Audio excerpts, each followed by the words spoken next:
A che punto si ritrova l'Inter con il rinnovo di Alessandro Bastoni? Negli ultimi giorni si è discusso tanto di una prima offerta dell'Inter, distante invece da quella che è la richiesta da parte del calciatore. Andremo dunque a vedere se realmente c'è distanza e se c'è il rischio che possa ripresentarsi con Bastoni un nuovo caso Skriniar. Amiche e amici di Passione Inter, ben ritrovati in questo nuovo episodio nel quale parleremo ovviamente del rinnovo di Bastoni a 2 giorni però dal ritorno in campo, perché l'Inter questo sabato 1° aprile tornerà a giocare dopo la lunga sosta delle nazionali contro la Fiorentina per Inter-Fiorentina, quindi match che come sempre seguiremo anche in diretta, pre-partita, live reaction e post partita sui canali di Passione Inter.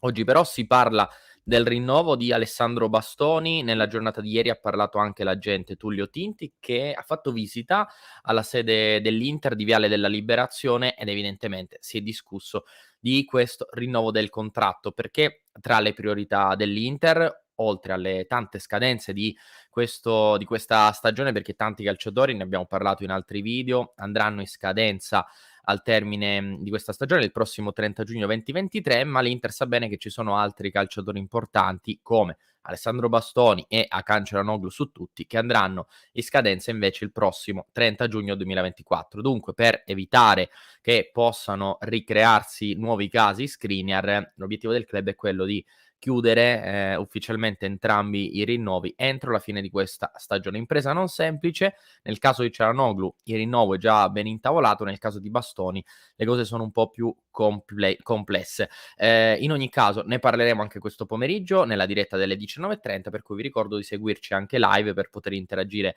insieme a voi, insieme alla nostra chat, e per commentare dovrete ovviamente essere iscritti al canale YouTube di Passione Inter. Mi raccomando, iscrivetevi perché siamo davvero molto vicini all'obiettivo, 49.000 iscritti su YouTube. Partiamo però con Mila Skriniar, con Bastoni. Perché il lapsus con Skriniar? Perché effettivamente in questo video, più che parlare nel dettaglio del rinnovo di Bastoni, cerchiamo di analizzare le analogie col caso Skriniar, darvi ovviamente la vostra opinione. Chiaramente vi aspetto giù nei commenti per un confronto aperto come sempre. Facciamo un maxi riepilogo di quanto è successo negli ultimi giorni. Si è discusso tanto con varie notizie su tutte le gazzette dello sport, che nella giornata di ieri aveva lanciato l'allarme. Come risposta, ecco, diciamo che l'Inter ha convocato in un incontro che in realtà era già programmato da tempo, l'agente Tullio Tinti, che ieri è stato presso la sede nerazzurra, e si è discusso ancora di rinnovo. Attualmente Bastoni guadagna poco meno di 3 milioni di euro netti, siamo sui 2,8 circa. L'Inter in una prima offerta ha fatto capire all'entourage del classe 1999 di essere disposta ad arrivare sui 4, 4 e mezzo con bonus. Una prima offerta che in realtà è molto distante rispetto a quelle che invece erano le previsioni di Bastoni e del suo entourage, che invece puntavano comunque ad ottenere uno stipendio da 6 milioni di euro o anche oltre 6 milioni di euro. Ecco, nell'incontro di ieri le parti si sono avvicinate, secondo la Gazzetta dello Sport. In realtà la distanza potrebbe essere colmata anche agevolmente rispetto a quelle che erano le impressioni dei giorni scorsi, perché ad oggi l'Inter è ferma sui 4,5, potrebbe arrivare sui 5 milioni di euro con bonus.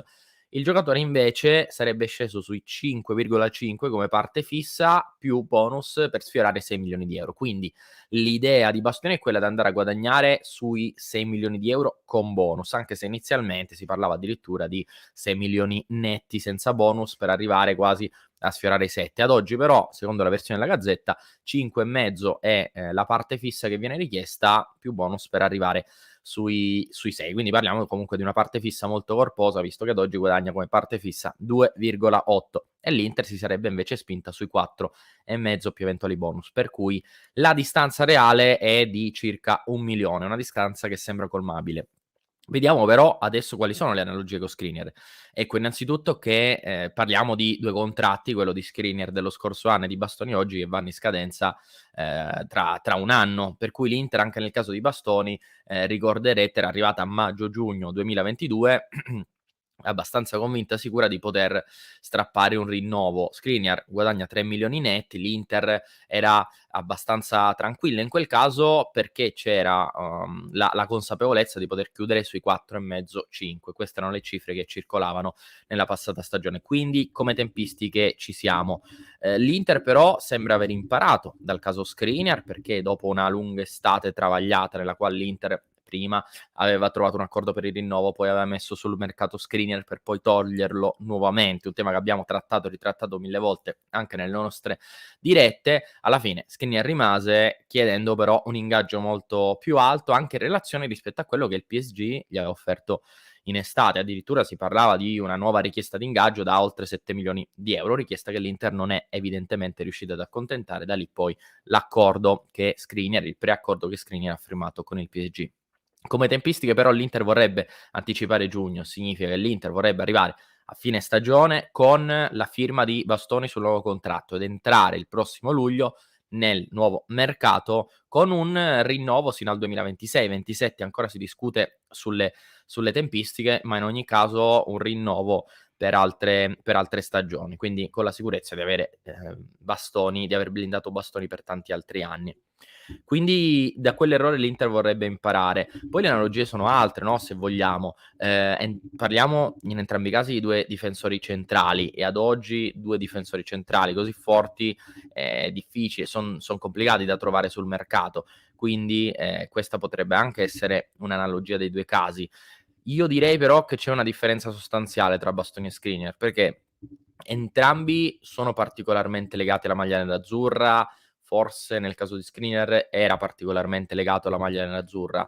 Entrambi comunque hanno dichiarato pubblicamente il loro amore verso i colori. Skriniar in una famosissima intervista nel ritiro della nazionale slovacca dello scorso giugno aveva giurato quasi fedeltà, dicendo di voler diventare una bandiera dell'Inter, facendo il paragone con Hamsik al Napoli e raccontando di voler diventare la stessa cosa appunto per i colori nerazzurri. Ieri ha parlato Tullio Tinti, vi leggo rapidamente un virgolettato, ha detto Tullio Tinti, l'agente di Alessandro Bastoni, ha detto: Bastoni è tifoso dell'Inter, non so perché i tifosi debbano essere agitati. Poi gli è stato chiesto di un interesse a rinnovare, ha detto sì, da parte del giocatore c'è grande interesse per rimanere in nerazzurro. Il suono di queste parole ricorda quello di quasi un anno fa per quelle pronunciate da Milan Skriniar, quindi questa potrebbe essere un'altra analogia. La differenza però è che Bastoni è decisamente più giovane rispetto a Skriniar che è un 95 e Bastoni è un 99. L'Inter per Bastoni ha investito tanto quando era giovanissimo, quando non aveva collezionato nemmeno una presenza con la maglia dell'Atalanta, solamente si era fatto vedere nelle formazioni giovanili. Quindi l'Inter su Bastoni ha sempre scommesso qualcosina in più e dunque la volontà dell'Inter potrebbe essere quella di fare anche uno sforzo in più rispetto a quanto non fatto con Skriniar. Poi Bastoni è un italiano, sappiamo quanto per Marotta sia importante creare, consolidare un gruppo di italiani che poi possa orientare e guidare l'intera rosa, è il presente e il futuro della nazionale italiana. Insomma, su Bastoni l'Inter ci ha scommesso e l'intenzione è quella di blindarlo e scommetterci. Poi, se ci mettiamo dentro che lui si è sempre professato grande tifoso nerazzurro, ecco, non dovrebbe essere così complicato arrivare ad un rinnovo. Però il caso avvenuto lo scorso anno con Skriniar ovviamente ci tiene in allerta e non ci fa stare, giustamente secondo me, tranquilli. Questo dunque per quanto riguarda un po' analogie e differenze dei due rinnovi. Anche lo scenario è abbastanza simile perché si arrivava lo scorso anno da un contratto pari a 3 milioni di euro con Skriniar che chiedeva un aumento sostanziale. Anche in questo caso contratto da 2,8 e aumento sostanziale che viene richiesto da Alessandro Bastoni. Questa è un'altra analogia che troviamo tra i due rinnovi. Però potremmo trovarne anche altre di analogie dei due casi. Io però ci voglio mettere dentro un punto di forza che l'Inter, e poi andiamo in chiusura, può acquisire in questo rinnovo e che probabilmente ha imparato dagli errori commessi prima con Perisic, soprattutto con Skriniar, perché è inutile fare anche un confronto con Perisic, quella era tutt'altra situazione, il giocatore era fuori dal progetto a inizio anno, negli ultimi 3 mesi l'Inter ha capito che Perisic era un giocatore che poteva fare la differenza ancora per 2-3 anni o forse anche più e lì si è data una svegliata. No, con Skriniar l'Inter ci lavorava da tempo, con Bastoni l'Inter ci parla da tempo, quindi questi sono i due casi che dobbiamo confrontare direttamente, faccia a faccia. Per cui, nel caso di Bastoni, quale potrebbe essere il punto di forza dell'Inter? L'errore commesso da Skriniar. Se l'Inter arriva al prossimo 15, 20, 30 giugno, sicuramente ci sarà una deadline entro la quale l'Inter non vorrà più andare. Se l'Inter dovesse arrivare entro questa deadline estiva senza una firma, una promessa, un rinnovo strappato a Bastoni con molta probabilità verrà messo sul mercato, perché se un domani dovesse svegliarsi e chiedere 6,5, 7, 7,5, l'Inter a quel punto non sarebbe più disposta ad accettare quelle che sono le richieste del calciatore, rispetto a Skriniar che improvvisamente poi era stato tolto dal mercato, neanche tanto improvvisamente, perché in realtà l'Inter aveva fissato come obiettivo Bremer, la Juventus poi riuscì a prendere Bremer grazie alla cessione di De Ligt e lì l'Inter si ritrovò spiazzato. In questo caso l'Inter, se non arriva a raggiungere un accordo col calciatore entro una certa data della prossima estate, lo metterà sul mercato e il mercato, le offerte per Bastoni di certo non mancano, soprattutto dalla Premier League. Questo è un ragionamento abbastanza cinico che però l'Inter dovrà inevitabilmente fare per non ritrovarsi spiazzata come lo scorso anno. Dopodiché possiamo discutere, lo faremo in altri contenuti, nelle nostre dirette, su quanto l'Inter dovrà spingersi, su quanto è giusto, no, che il calciatore richieda all'Inter, perché io sono abbastanza convinto che oggi in questo mercato di difensori giovani, di piede mancino, che possono giocare sia in una difesa a 3 che da centrale in una difesa a 4, ce ne sono veramente pochissimi. Guardiola, ad esempio, che è ancora più giovane, però si parla di una valutazione già da 70, 80, 90 milioni, quindi questo ci fa capire quanto siano diventati merce rarissima centrali giovani, mancini ed utili in qualsiasi sistema di gioco, con l'esperienza di Bastoni che già ha vinto un europeo con l'Italia e un campionato più tanti altri trofei, Coppa Italia e Supercoppa con l'Inter. Quindi questo è un altro ragionamento. Poi se dobbiamo invece vedere le strategie del club, se l'Inter decide di non volersi spingere oltre 7, 6,5, 7 milioni di euro, il giocatore improvvisamente chiede di più, a quel punto è legittimo da parte del club metterlo sul mercato, incassare una bella cifra e poi reinvestire per un altro profilo, anche se è molto complicato riuscire, secondo me, a sostituire un giocatore che riesce a garantire con una giovane età fase difensiva, qualità in fase di possesso, perché poi Bastoni ha imparato anche a partecipare attivamente all'azione offensiva, quindi poi ci sono anche altri discorsi da fare. Questo però su Bastoni, fateci un po' sapere nei commenti cosa ne pensate di tutta questa nostra analisi, se siete d'accordo, secondo voi l'Inter cosa dovrebbe fare e secondo voi a quanto dovrebbe rinnovare, qual è la cifra più giusta per il nuovo contratto di Alessandro Bastoni. Insomma, vi aspettiamo nei commenti, dopodiché vi ricordo di iscrivervi al canale perché vi aspettiamo poi in diretta questo pomeriggio come ogni giorno dalle 19:30, ci avviciniamo a Inter Fiorentina, parliamo di Akanji Çalhanoğlu, è uscito un comunicato ufficiale dopo gli esami strumentali cui si è sottoposto il calciatore questa mattina, si parla di distrazione muscolare all'adduttore della coscia destra, quindi grave ma non sembra gravissimo come si pensava. Dunque, vi aspettiamo in diretta per commentare questo e tanto altro, mercato, campo, Inter Fiorentina dalle 19:30.